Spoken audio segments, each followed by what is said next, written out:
Pastor, that this is for your making.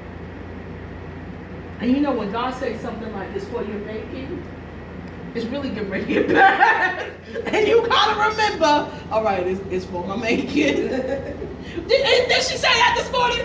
She said, what happens? Because you got a way of talking people out of trouble. Don't talk nobody out of trouble. Let them just be in trouble. Because really it's for your making. And I thought, here it comes. Here it comes. But you know what I would rather be? In the will of God.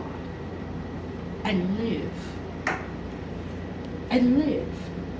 I'd rather be in the will of God and live. Because there's something about the place of God that just brings about life.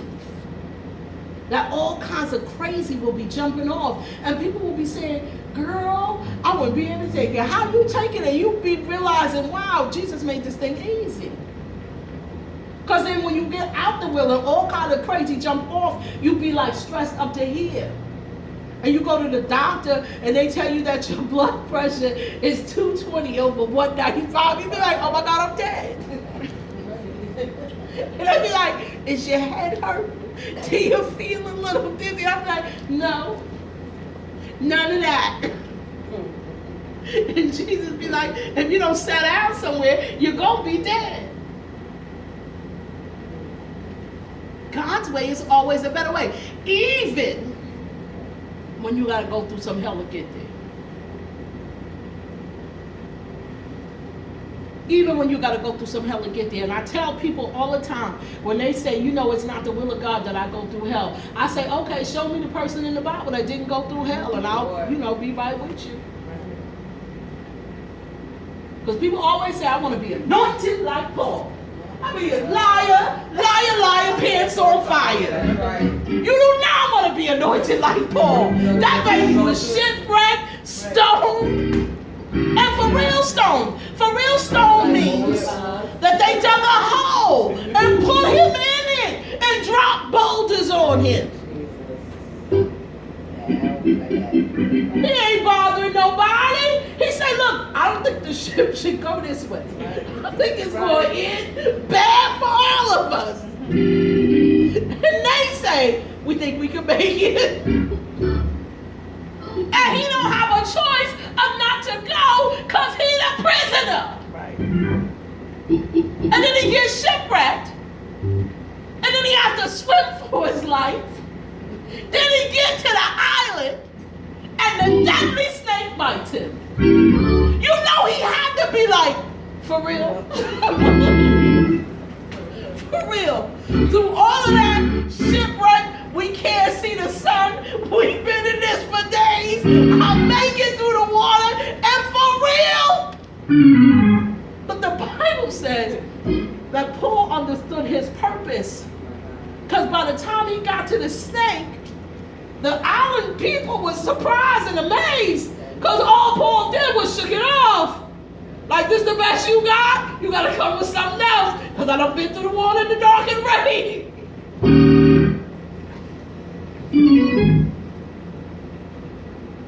So what do we want? The scripture starts with, for I am not ashamed of the gospel of Jesus Christ. Are you ashamed of this God you say you serve? What would cause you not to stay?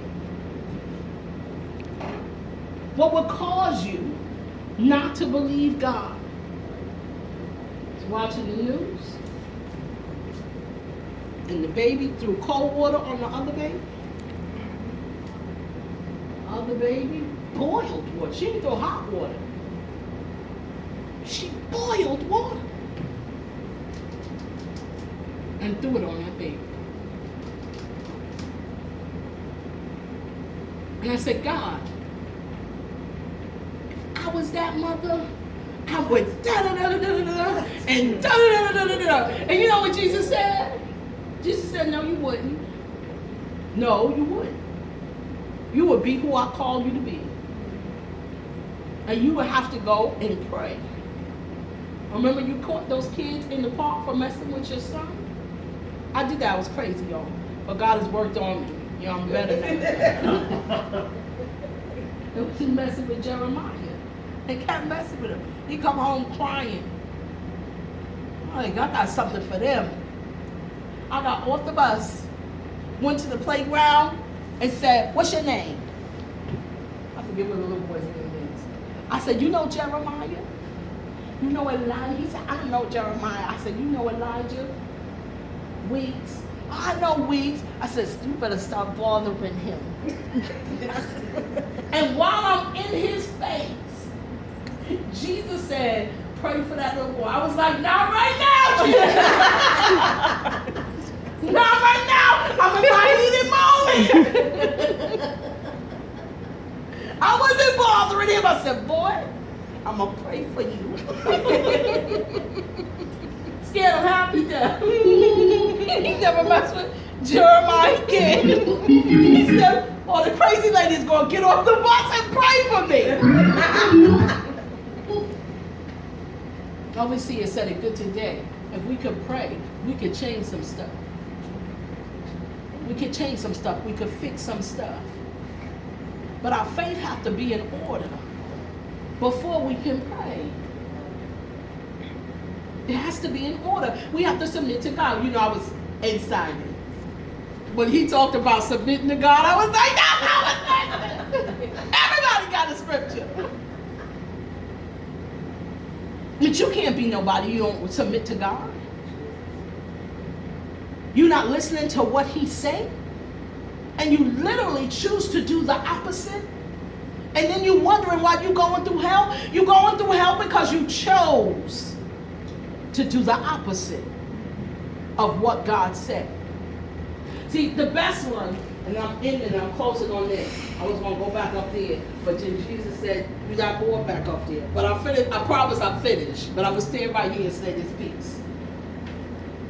Men, close your ears. I guess it happens to men too. Will get us to get out the will of God. Want it done? Let me help you. I was dating my ex-husband, and the prophet came and said, God said, "Don't sleep with him."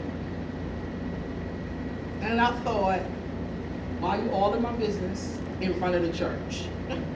Why are you doing that? Right? But I thought to myself, I'm not going to sleep with him. And the prophet said, "I'm trying to help you. If you sleep with him before you get married, you're not going to stay there."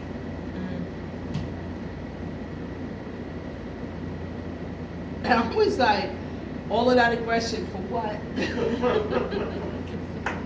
But I thought I wasn't going to sleep with him. I really thought that. When I was in church embarrassed, I thought this should be enough to keep me. Guess what? It wasn't enough to keep me. And I did the thing that God said don't do. And I got married, thinking I could pray my way out of the mess I was in. Adversity. But when God speaks something, he mean what he say. He mean what he say. And so when I got divorced and we split up, and my sister was like, "Are you upset?" I was like, "Yeah, no, not so much." Because I really couldn't get mad that the thing that God said would happen. I know I was wrong when I slept with him before I got pregnant. How you like them apples? But we start thinking two wrongs gonna make it right. That's not what's gonna happen. I was talking to somebody, and they said, "You would not have gotten married if you wasn't pregnant." And I said, "Yes, I would have." And he said, "No, you wouldn't have. You didn't even like him." But I sinned, got in trouble, and then sinned again. Somebody tell me how. By getting married to the person God ain't telling me to get married. There's sin, y'all. Me and my righteous self, right? Because I got married to be right. That's why I got married. I was trying to make that wrong thing right. But if it's not right, it's not right.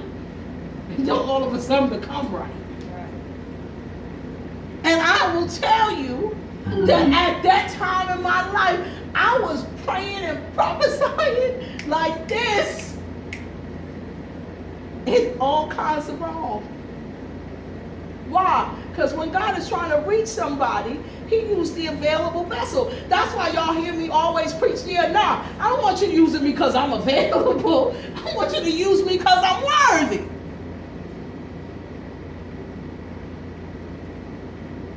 So we, in here, we can't choose men over God, women over God. What's wrong with us? We can't do that. And then want God to fix the crazy man.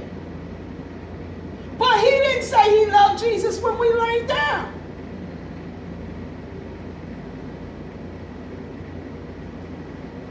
You can act like we're confusing here. But if God had me pull my business out, we not going to be confused. Right? Vicky, am I telling the truth? We're not going to be confused. Not when Jesus put all my business in the street. Because you know I wouldn't have told some of that. We're not going to do that. God is not going to give us crippled and messed up. That's what Jesus sent him. He said, he getting to know Jesus. Right now he Muslim. What? That ain't God, baby. Run! That's right. Listen, God sent him. Did he send him for real? Yes. And we gonna get together as soon as he gets divorced. What? What is that? Bogus foolery. That's right. Bogus foolery. Bogus foolery. Bogus foolery. Jesus don't work like that. He don't work like that. I mean, somebody, he did it for Patricia. Oh, he didn't. Jesus killed her fool husband. He died.